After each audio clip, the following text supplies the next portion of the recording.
Hello friends, आपका स्वागत है हमारे चैनल पर। मेरा नाम है ध्रुव और आप देख रहे हैं द लर्नर्स कम्युनिटी। आज की वीडियो में हम बात करेंगे फर्स्ट सेमेस्टर के बीए प्रोग्राम सब्जेक्ट के एक सब्जेक्ट के बारे में, जो कि आता है आपका जेनरिक इलेक्टिव कोर्स के अंतर्गत। बुक का नाम है आपका Delhi through the ages, the making of its earlier movement modern history. ठीक है, ये आपका Delhi through the ages mainly इस सब्जेक्ट का नाम है। ठीक है, ये आपका यूनिक पेपर कोड है। तो आज की वीडियो में हम इस सब्जेक्ट के क्वेश्चन पेपर को देखेंगे और देखेंगे किस टाइप के जो क्वेश्चन है वो आपसे पूछे जा सकते हैं। तो प्लीज इस वीडियो को कंप्लीट देखिए, कहीं भी स्किप मत करिए। अगर आप न्यू है हमारे चैनल पर तो चैनल को सब्सक्राइब करिए।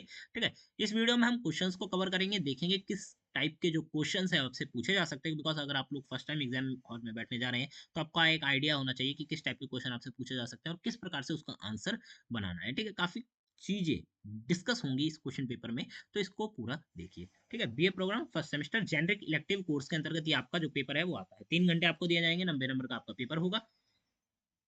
अटेम्प्ट एनी 4 क्वेश्चन, कोई भी 4 क्वेश्चन आपको अटेम्प्ट करने हैं। All questions carry equal marks, जितने भी क्वेश्चन है इक्वल मार्क्स के हैं, कोई भी क्वेश्चन कम या ज्यादा नंबरों का नहीं है। ठीक है, या तो आप इंग्लिश में या तो आप हिंदी में पूरा पेपर कवर अप कर सकते हैं। ठीक है, कोई भी एक लैंग्वेज आपको पकड़ लेनी है, उस लैंग्वेज के अंतर्गत आपको पूरा पेपर करना है। क्वेश्चन नंबर 1 की बात करें, इंद्रप्रस्थ के इतिहास को समझने के लिए कुछ साहित्यिक और पुरातात्विक स्रोत क्या है। देखिए, क्वेश्चन क्या है कि इंद्रप्रस्थ के इतिहास को समझने के लिए साहित्यिक और पुरातात्विक, भाई साहित्यिक रूप से कौन कौन से जो स्रोत हैं उपलब्ध हैं, सोर्सेस उपलब्ध हैं, जो कि ये बताते हैं इंद्रप्रस्थ का इतिहास। ठीक है, ये आपको एक्सप्लेन करना है। भाई हो सकता है साहित्यिक तौर पे कह सकते हैं कोई ग्रंथ हो जिसमें इंद्रप्रस्थ के बारे में बताया गया हो। ठीक है, महाभारत जैसे ग्रंथ हो गए, तो ये आपको बता देना है। ठीक है, पुरातात्विक स्रोतों की बात करें तो पुरातात्विक मतलब एक प्रकार से एक आर्कोलॉजिकल। ठीक है, जैसे यहाँ पे लिखा है आर्कोलॉजिकल, मतलब कि भाई धरती में से कोई ऐसी चीजें मिली हैं, ठीक है, जो कि ये बताती हैं इंद्रप्रस्थ का क्या इतिहास रहा है, कितना पुराना रहा है। ये सब कवर अप करने के लिए जो स्रोत उपलब्ध हैं ये आपको बताने हैं। ठीक है, क्वेश्चन के अंतर्गत आपको थोड़ा सा इंद्रप्रस्थ के बारे में इतिहास शुरुआत में बताना होगा। ठीक है, जैसे ब्रीफ इंट्रोडक्शन हो जाता है। उसके बाद आपको मेनली साहित्यों के बारे में एक्सप्लेन करना है। ठीक है, 2 से 3 4 6 साहित्य आप बता सकते हो। उसके बाद उतने ही आपको अराउंड जो पुरातात्विक स्रोत हैं ये आपको एक्सप्लेन करने हैं।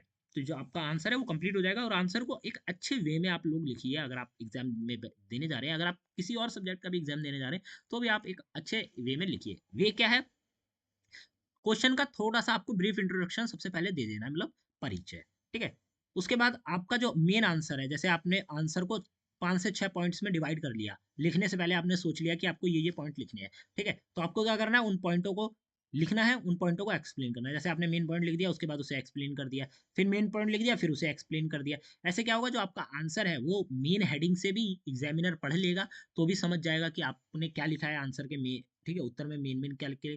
तो इससे क्या होगा, आपका एक अच्छा इंप्रेशन पड़ेगा और आपके जो मार्क्स हैं वो काफी अच्छे आएंगे। ठीक है, जब आपने सारे पॉइंट लिख लिए तो अंत में निष्कर्ष लिखना मत भूलिए। निष्कर्ष मतलब कंक्लूजन, पूरे आंसर में क्या आपने समझाया है उसे 2 से 3 लाइनों में आपको सबसे नीचे एक्सप्लेन कर देना है।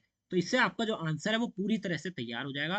ठीक है, और आपके जो नंबर है उसके कटने के चांसेस और कम आने के चांसेस बहुत कम हो जाएंगे। ठीक है, क्वेश्चन नंबर 2 की तरफ चलते हैं। इसमें पूछा गया है कि दिल्ली के इतिहास के अध्ययन में अशोक के शिलालेखों के ऐतिहासिक महत्व का मूल्यांकन कीजिए। ठीक है, दिल्ली के इतिहास के अध्ययन में, दिल्ली के इतिहास जो है अगर उसको अध्ययन करना है तो उसके लिए अशोक के जो शिलालेख उपलब्ध है, ठीक है, ऐतिहासिक महत्व का मूल्यांकन करना। भाई अशोक, सम्राट अशोक के जो शिलालेख हैं ऐतिहासिक महत्व का मूल्यांकन करिए। भाई उन शिलालेखों से दिल्ली के अध्ययन में कितनी हेल्प होती है, क्या महत्व है उनका, अगर हम उनको पढ़ के दिल्ली का इतिहास समझते हैं तो क्या महत्व है। ठीक है, ये चीज आपको इस क्वेश्चन के अंतर्गत एक्सप्लेन करनी है।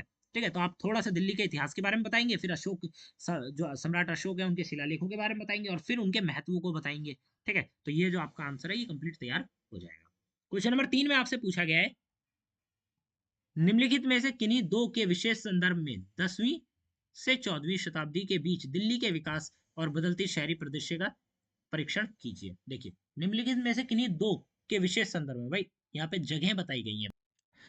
जैसे यहाँ पे काफी सारी जगहें दी गई हैं, तो इनमें से कोई भी दो आपको उठा लेनी है। ठीक है, और उनको क्या करना है, उनके संदर्भ में, मतलब उन जगहों को एक तौर पे आपको कह सकते हैं कि याद रखकर 10वीं से 14वीं शताब्दी के बीच दिल्ली के विकास और उसके जो बदलता परिदृश्य था उसको आपको एक्सप्लेन करना है। कि भाई हो सकता है आप इसको और इसको ले लीजिए। ठीक है, इन पहले आपने इसको ले लिया अंगपुर किले को, अब इसको ले लिया, तो अब इसको याद रखकर दिल्ली, मतलब एक समय बताया गया है, 10वीं से 14वीं शताब्दी। ठीक है, तो इस बीच दिल्ली का विकास कैसे हुआ और उसका भाई जो शहर का परिदृश्य था, ठीक है, वो बदला। तो ये दो चीजें आपको इन को लिख बताकर लिखनी है। ठीक है, हो सकता है आप श्री के बारे में बता दे या फिर ग्यासपुर। ठीक है, ये जगह आपको याद रखनी है और इनको याद रखते हुए विकास और बदलती परिदृश्य को आपको एक्सप्लेन करना है। कोई भी दो आप यहाँ पे एक्सप्लेन कर सकते हैं।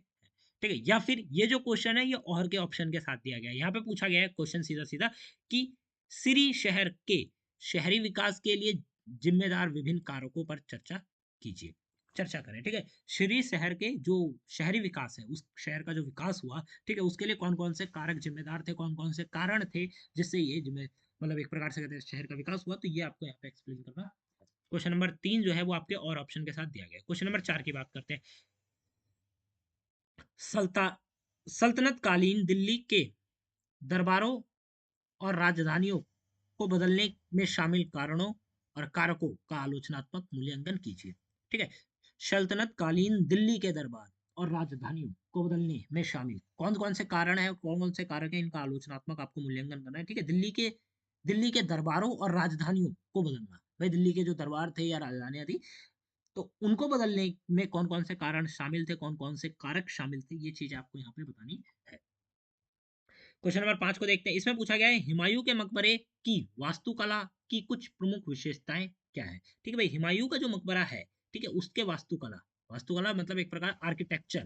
ठीक है, आर्किटेक्चर की कौन कौन सी विशेषताएं हैं ये आपको बतानी है कि भाई जो हुमायूं के मकबरे का जो आर्किटेक्चर बना हुआ है उसकी क्या क्या प्रमुख विशेषताएं हैं, ये आपको एक्सप्लेन करनी है। क्वेश्चन नंबर 6 की तरफ देखें। इसमें पूछा गया है शाहजहानाबाद शाहजहानाबाद शहर 17वीं शताब्दी में मुगल शासकों के शाही दृष्टिकोण को कैसे दर्शाता है, चर्चा कीजिए। ठीक है, 17वीं शताब्दी में जो मुगल शासकों के शाही दृष्टिकोण, भाई एक प्रकार से कहते हैं कि शाहजहानाबाद बसाया गया, ठीक है, जो शहर है वो बसाया गया, तो वो शहर 17वीं शताब्दी में जो मुगल शासक थे, उस समय जो मुगल शासक उपलब्ध था, उसका दृष्टि मतलब उसके शाही दृष्टिकोण को कैसे दिखाता है। मतलब उस शहर में ऐसी कौन सी चीजें थी जो कि मुगलों के जो शाही दृष्टिकोण थे उसको दिखाती थी, ये आपको यहाँ पे बताना है। मतलब उस शहर के बारे में एक्सप्लेन करना है। ठीक है, और मेनली आपको क्या एक्सप्लेन करना है कि भाई शाही दृष्टिकोण कैसे दिखाता था वो, ये आपने एक्सप्लेन कर दिया। ठीक है, ये आपका क्वेश्चन हो गया 6। क्वेश्चन नंबर 7 की तरफ देखें। 18वीं सदी की दिल्ली में राजनीतिक, सामाजिक और सांस्कृतिक परिवर्तन क्या थे, उपयुक्त उदाहरण सहित समझाइए। ठीक है, 18वीं सदी की जो दिल्ली थी, दिल्ली में क्या थे, राजनीतिक, सामाजिक और सांस्कृतिक परिवर्तन कौन कौन क्या थे, भाई कौन, एक प्रकार से कह सकते हैं कि परिवर्तन क्या थे। ठीक है, तो ये आपको यहाँ पे एक्सप्लेन करना है, उदाहरणों के साथ आपको बताना है ये आंसर।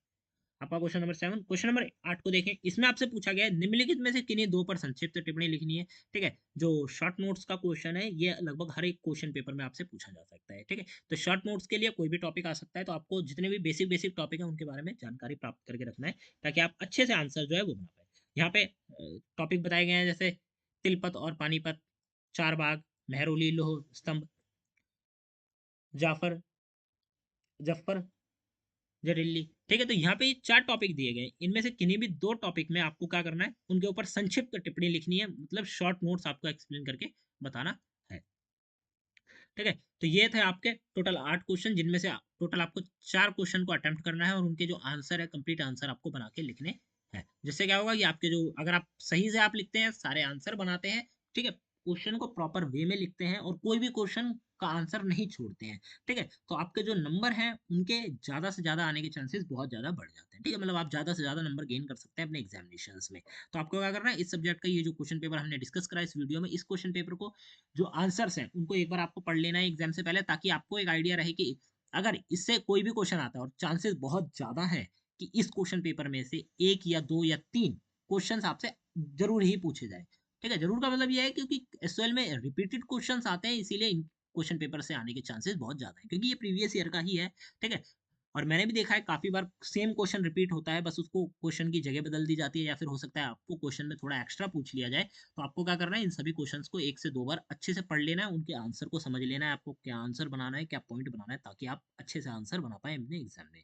ठीक है, ये क्वेश्चन पेपर आपको हमारे app the learners community DU SL पे मिल जाएगा, लिंक आपको डिस्क्रिप्शन बॉक्स में मिल जाएगी, जाइए ऐप को डाउनलोड करिए। ऐप में आपको क्वेश्चन पेपर नोट्स, ठीक है, कॉलेज के updates, date sheet, admit card, सारी लिंक्स आपको वहीं मिल जाएगी, आपको कहीं भी जाने की जरूरत नहीं है। और आपकी ग्रेजुएशन कंप्लीट होने तक वो ऐप आपकी हेल्प करेगा। तो ऐप जाइए, ऐप को डाउनलोड करिए। आपका आप कोई सजेशन है, आपको कोई नोट्स चाहिए, आपको कोई पीडीएफ चाहिए, हमें रिव्यू सेक्शन में या फिर किसी भी वीडियो के कमेंट में आप बता दीजिए कि सर हमें ऐप पर ये वाली वीडियो प्रोवाइड करवा दीजिए, ये वाले नोट्स प्रोवाइड करवा दीजिए, हम वो आपको प्रोवाइड कराएंगे। ठीक है, काफ़ी स्टूडेंट ने कराए, हम लोगों ने हैंड टू हैंड उनके जो नोट्स हैं, उनके जो क्वेश्चन पेपर है, पीडीएफ है, वो अवेलेबल कराए हैं, तो वो उनके लिए हेल्पफुल है। मिलते हैं अगली वीडियो में। Thanks for visiting on my channel guys.